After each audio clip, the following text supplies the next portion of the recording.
சாந்தாகாரம் புஜகசயனம் பத்மநாபம் சுரேஷம் விஸ்வாகாரம் ககன சதிருஷம் மேகவர்ணம் சுபாங்கம் லக்ஷ்மீகாந்தம் கமலநயனம் யோகீகிருத்யானகம்யம் வந்தே விஷ்ணும் பவபயகரம் சர்வலோகைகநாதம். ஓம் நாராயணாய வித்மஹே வாசுதேவாய தீமஹே தன்னோ விஷ்ணு பிரச்சோதயாத். ஓம் நமச்சிவாய. மேன்மைக்குள் சைவ நீதி விளங்குக உலகமெல்லாம்.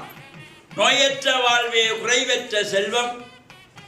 அந்த நோய் நொடிகள் இல்லாத வாழ்வு இந்த உலக மக்கள் எல்லோரும் வாழ வேண்டும் என்று கலியுகத்தின் காந்தமல ஜோதியாகிய சபரிமலை சுவாமி ஐயப்பனுடைய திருவடிகளை சிறந்தாழ்த்தி டான் தமிழொலி ஓம் தொலைக்காட்சி நேயர்கள் அனைவருக்கும் சர்வதேச இந்து மத குருபீடம் அகில இலங்கை சபரிமலை ஸ்ரீ சாஸ்தா பீடத்தின் சார்பில் இனிய வணக்கங்களும் நல்லாசிகளும். என்றும் மங்களகரமான குரோதி வருஷம் தை மாதம் 26ஆம் நாள் 8/2/2025 சனிக்கிழமை. இன்று மலர்ந்திருக்கின்ற இன்றைய பொழுதும் நம் எல்லோருடைய வாழ்விலும் எல்லா விதமான சிறப்புகளும் வெற்றிகளும் கிடைக்க வேண்டும் என்று இறைவனை பிரார்த்தித்து இன்று மந்த வாரம் என்று போற்றுகின்ற சனிக்கிழமை எந்த ஒரு சுப காரியங்களும் செய்வதற்கு ஆகாத நாள். சனிக்கிழமை எந்த சுப காரியங்களும் செய்யக்கூடாது. இன்றைய தினம் காத்தல் கடவுளாகிய மகாவிஷ்ணுவை வேண்டி மாதங்கள் தோறும் அனுஷ்டிக்கின்ற திதி வாரியான விரதமாகிய ஏகாதசி விரதம். தை மாதத்து வளர்ப்பிறை ஏகாதசி. இந்த ஏகாதசி நாளிலே விரத அனுஷ்டானங்கள் இருக்கின்றவர்கள் விஷ்ணு ஆலயங்களிலே சென்று பிரார்த்தனைகள் செய்து அங்கே துளசி தீர்த்தத்தை பிரசாதமாக பெற்று பிரார்த்தனை வழிபாடுகள் செய்வது ஒரு சிறப்பை தருவது. விஷ்ணுவுடைய சன்னதிகள் இருக்கிற ஆலயங்களிலும் சென்று இவ்வாறு பிரார்த்தனைகள் செய்கின்ற பொழுதிலும் நெய் தீபங்கள் ஏற்றி வழிபாடு செய்கின்ற பொழுதிலும் எல்லா விதமான சிறப்புகளும் கிடைக்கக்கூடியது. இந்த ஏகாதசி மாதங்கள் தோறும் வளர்ப்பிறை ஏகாதசி தேய்பிறை ஏகாதசி என்று மாதத்திலே 2 ஏகாதசிகள் வந்து கொண்டே இருக்கும். அதில் இது வளர்பிறை ஏகாதசி. இவ்வாறு இந்த மகாவிஷ்ணுவை வேண்டி பிரார்த்தனை செய்வதற்கு சிறந்த நாளாகிய இந்த ஏகாதசியிலே நாம் ஆலயங்களுக்கு செல்லுகின்ற பொழுது பெருங்கையோடு செல்லாமல் அர்ச்சனைக்கு வேண்டிய மலர்கள், மகாவிஷ்ணுவுக்கு பிரீதியான துளசி பத்திரம். இந்த துளசியை பொதுவாக இந்த ஏகாதசி நாளிலே எடுக்க மாட்டார்கள். ஏகாதசியிலே துளசியை பிக்கக்கூடாது.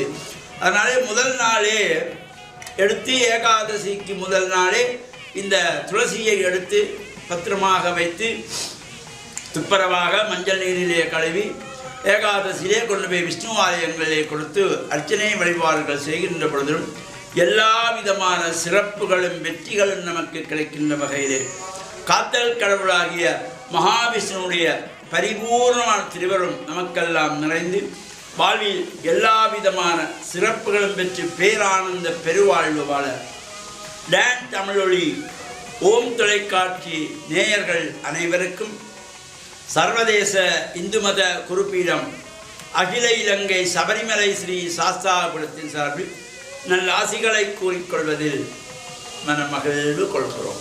சர்வே ஜனாஹாம் சுகினோம் பவந்து சமஸ்த சன்மங்களான் சம் சுபம்.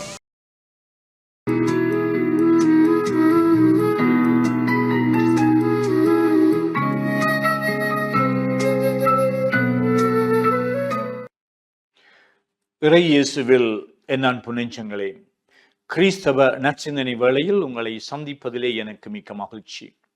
ஆண்டவர் இயேசுவின் அன்பும் அருளும் உங்கள் அனைவரோடும் இருப்பதாக. குயவனுடைய கரங்களிலே இருக்கின்ற களிமண். அந்த குயவன் என்ன செய்கின்றான்? இந்த களிமண்ணை கொண்டு பாத்திரங்களை அவன் உருவாக்குகின்றான். இவ்வாறுதான் மனிதர்களுடைய வாழ்வை ஒருவர் பிறப்பிலே இருந்து அவருடைய இறுதி காலம் வரை அவர் உருவாக்கப்படுகின்றார். அவரை பலரும் உருவாக்குகின்றார்கள். எங்களுடைய ஆளுமை வளர்ச்சியிலே பலர் எங்களுடைய உருவாக்குனர்களாக கலந்து கொள்கின்றார்கள். முதலாக எங்களுடைய பெற்றோர்கள், இந்த பெற்றோருடைய பெற்றோர்கள், எங்களுடைய சகோதர சகோதரிகள், உறவுகள், அண்டை வீட்டுக்காரர்கள், ஆசிரியர்கள், ஆன்மீக வழிநடத்துனர்கள், இப்படி பலரும் எங்களை உருவாக்குகின்றார்கள். இந்த இயேசு ஒரு உருவாக்குனர் என்று சொல்லலாம். தம்முடைய சீடர்களுக்கு பயிற்சி கொடுக்கின்ற ஒரு சிறந்த உருவாக்குனராக இயேசு விளங்கினார். இந்த உருவாக்க நிலையிலே அவர் செய்து கொண்ட அணுகுமுறை என்னவென்றால், இந்த சீடர்களை உருவாக்கி அவர்களுக்கு கற்றுக் கொடுத்து போதித்து தம்மோடு அவர்களை இணைத்து தம்முடைய அன்பினாலே அவர்களை நினைத்து அவர்களை அனுப்புகின்றார். அனுப்பியவர்கள் திரும்பி வருகின்ற பொழுது இந்த இயேசு ஒரு நல்ல உருவாக்கினர் என்பதனாலே மிகவும் கரிசனையோடு அவர்கள் திரும்பி வருகின்றதை அவர் வரவேற்கின்றார். வரவேற்பதற்கு அவர்களை உடனடியாக பல கேள்விகளை கேட்டு நிபந்தனைகளை விதித்து அவர்களை தண்டிக்கவோ கண்டிக்கவோ அல்ல. மாறாக அங்கு நற்செய்தியிலே சொல்லப்படுகின்றது, வாருங்கள், வந்து இளைப்பாருங்கள், வந்து நீங்கள் சாப்பிடுங்கள் என்று சொல்லி ஒரு தாய் பெற்றோர்கள் பிள்ளைகளை அவர்களுடைய வருகையின் பொழுது, அவர்கள் பள்ளியிலே இருந்து வேலையிலே இருந்து வருகின்ற பொழுது, வீட்டுக்குள் வருகின்ற பொழுது அன்போடு அவர்களை விசாரித்து அவர்களுக்கு உணவளித்து அவர்கள் உறங்குவதற்கும் இளைப்பாறுவதற்கும் வசதிகள் செய்து கொடுக்கின்ற ஒரு நல்ல தாயைப் போல இயேசு இங்கு விளங்குகின்றார். நாங்கள் எல்லோரும் ஏதோ ஒரு விதத்திலே இன்னும் ஒருவருக்கு பொறுப்பாக இருக்கின்றோம். அவருடைய அறிவு வளர்ச்சிக்கு, ஆளுமை வளர்ச்சிக்கு, அவருடைய தொழில் துறைகளுக்கு, இவ்வாறு அவர்கள் செய்கின்ற வேலைகளுக்கும் அவர்களுடைய வாழ்வுக்கும் நாங்கள் பொறுப்பாக இருந்து அவர்களை வளர்க்கின்றவர்களாக உருவாக்குகின்றவர்களாக இருக்கின்றோம்.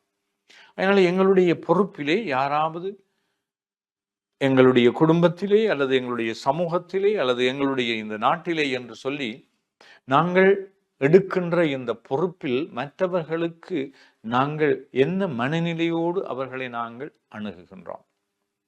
அவர்களை கண்டித்து, அவர்களை ஏசி, அவர்களை திட்டி, அவர்களிடம் துன்புறுத்துகின்றவர்களாக நாங்கள் இருக்காமல் அவர்களை நாங்கள் அரவணைக்கின்றவர்களாக, கரிசனை உள்ளவர்களாக, எங்களுடைய கனிவான வார்த்தைகளூடாக, அரவணைப்பினூடாக, புரிந்து கொள்வதனூடாக, அவர்களுக்கு ஆறுதல் அளிப்பதனூடாக, அவர்கள் இளைப்பாறுவதற்கு, தனித்திருப்பதற்கு சரியான ஒரு இடத்தை கொடுப்பதற்காக, இப்படி நாங்கள் ஒரு கரிசனையோடு அடுத்தவர்களை அணுகி அவர்களுடைய வாழ்வு மிகவே சிறப்பான முறையிலே உருவாகுவதற்கு எங்களுடைய பங்களிப்பை கொடுப்பதற்கு இயேசு ஒரு நல்லதொரு உருவாக்குனர், அவர் பயிற்சி அளிக்கக்கூடிய தகமை படைத்தவர் என்று சொல்லி இந்த சீடர்களுக்கு அவர்கள் திரும்பி வருகின்ற பொழுது அவர்களை எப்படி அவர் வரவேற்று அவர்களுக்கு உணவளித்து அவர்கள் இளைப்பாறுவதற்கு வழி சமைத்து கொடுத்தாரோ, அப்படி நாங்களும் எங்களோடு இருக்கின்றவர்களை கொஞ்சம் நிம்மதியாக, அமைதியாக தூங்க விடுவதற்கும், அமைதியாக சாப்பிடுவதற்கும் நாங்கள் இடமளிக்கின்ற நல்ல விருந்தோம்பல் செய்கின்ற உங்கள் அனைவருக்காகவும் வாழ்த்தி மன்றாடி நிற்கின்றேன். ஆமென்.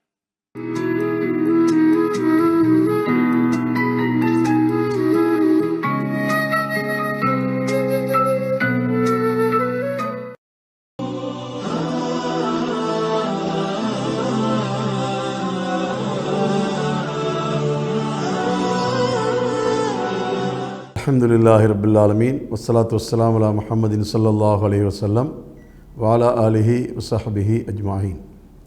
அன்புள்ள நேயர்களே, சகோதரர்களே, இன்றைய காலை பொழுதிலே உங்களை சந்திப்பதில் மகிழ்ச்சி அடைகிறேன். நமது நாள் உதயமாகின்ற போது நல்ல மனதுடையவர்களாக, நல்ல பண்பாடுள்ளவர்களாக நாம் நமது நாளை தொடங்கி வைக்க வேண்டும்.